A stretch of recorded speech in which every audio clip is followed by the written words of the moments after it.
How to add clickable link in Facebook post. That's what I will show you in this video. But before we begin, make sure to subscribe to the channel and ring the bell to get notified whenever a new video is uploaded. With that said, let's get started. Now the process is very easy and simple, and it works for all kinds of links no matter where you get them from. So for the sake of the explanation, let's open up YouTube and grab a random link.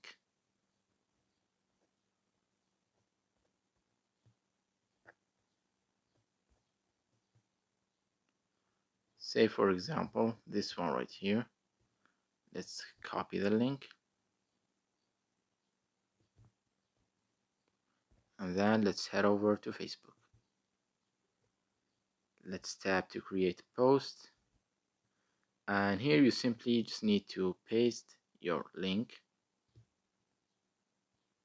As you can see, as soon as you do that, the link will be uploaded as a preview in the post. You can even type in whatever you want.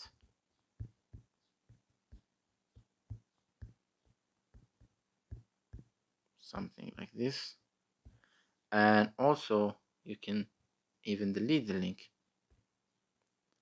and it will not change. People will still be able to see this preview and click on it. So let's just click on next to post, click post, and as you can see here, our post has been posted with a clickable link. And as you can see, this is the preview. If you click on it, you will be redirected to that link. It's a very easy and simple process, and as I said, it works on all kinds of links. It works the same way. So that was it for this video. That's how you can add clickable link on Facebook post. If you have any questions, please leave them in the comment section down below. With that said, see you in the next video.